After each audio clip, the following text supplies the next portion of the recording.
আমি তখন মসজিদে শোয়া ছিলাম 5ই আগস্ট, তাবলিগে সফরে গেছিলাম উত্তরবঙ্গ দিনাজপুরে, মসজিদে ছিলাম তখন। দুপুরবেলা মাত্র শুইছি, খাইতেছি, এই সময় আমার সাথে দৌড়াইয়া হুজুর গেছে গা। কি গেছে গা? গেছে গা, গেছে গেছে গেছে গা, আসলেই গেছে গা, গেছে। হ্যাঁ, এই জন্য ওলামা বিদ্বেষী যারা ছিল, লক্ষ লক্ষ ওলামায়ে কেরামকে বেইজ্জতি করেছে যারা, হাজারো রকমের জঙ্গি, বোমাবাজ, এই সমস্ত মিথ্যা ট্যাগ লাগায়া, মিথ্যা অপবাদ দিয়ে যারা এই প্রহসন করেছিল, তারা ঠিকই ভাইগা গেছে।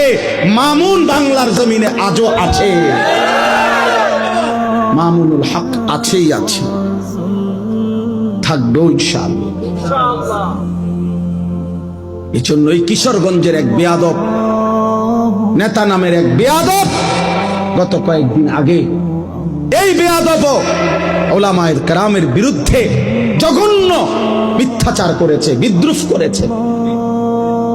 বাংলাদেশের এক নেতা, পাগল পাগল, ফজু পাগল, ফজু পাগলা, পাগলায় যা মন চায় তাই বলছে। এদেশের মুসলিম নারীদেরকে বলছে, তোমরা হুজুরদের বাচ্চা পেটে ধারণ করবা না। কত বড় বেয়াদব, কত বড় জঘন্য বেয়াদব, চিন্তা করে দেখেন।